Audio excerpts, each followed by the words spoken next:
This is Valerie from howtogrowperennialvegetables.com, and today I'm going to show you how to propagate three things. Two different forms of Okinawa spinach and tree collards.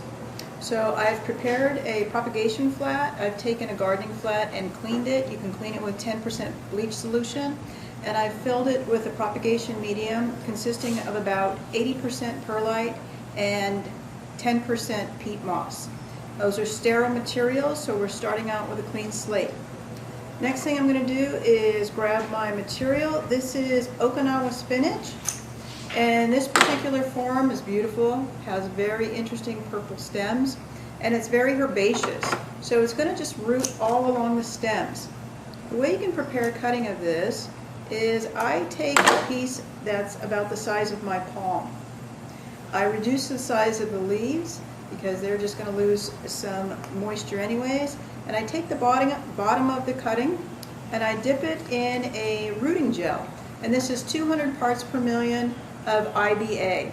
And then I stick it in my flat. And that's how I can make cuttings.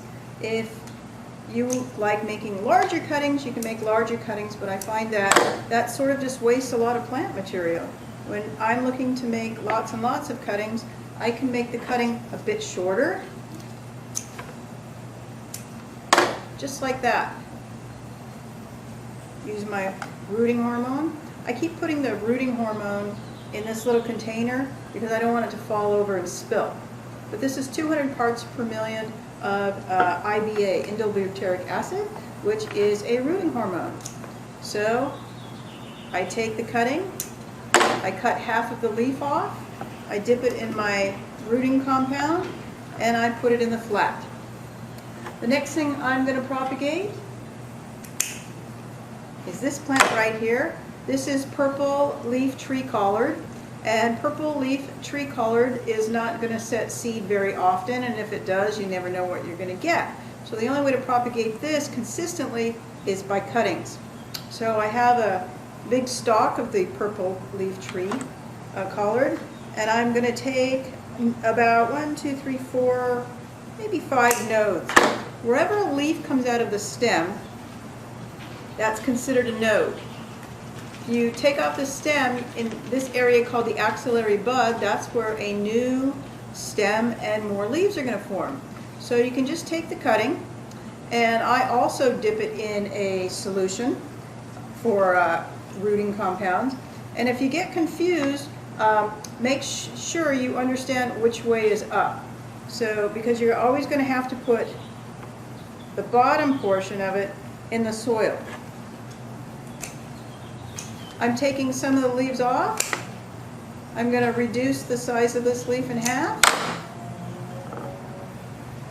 Put on a little rooting gel, and then it goes. It's just that simple.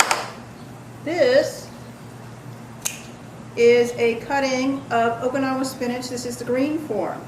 It's really beautiful. I don't really like this one as much as I like the purple form because the leaves are very hairy and it kind of gives it a weird mouthfeel, but some people like that.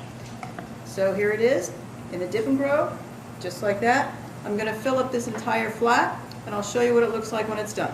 This is the final preparation of our flat right here. The whole thing is filled up. Maybe I can make one more. So we take the cutting. You can see the stem on the back a lot easier. Always about the size of my palm. I cut off a lot of the leaf material, and if for some reason the leaf was broken or whatever, don't worry about it. This is very herbaceous. It's going to root right along the stem. There we go. I cover about about that much of the stem, about a ½ an inch to 3/4 of an inch. We're ready to go. The last thing you want to do is put a tag. Always tag your plants so you know when you did them and what they are.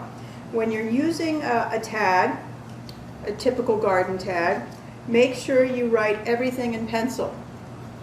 Resist the urge to use a permanent marking pen because in this instance, it's never going to be permanent. The water's going to wash it away and so will the sunlight. So always, always use a pencil.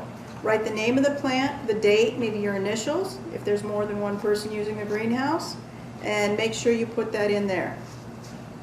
Another thing to know about is most tags have two sides. One's a very, very slick side and one is a sort of a rougher side. Use that side with your pencil.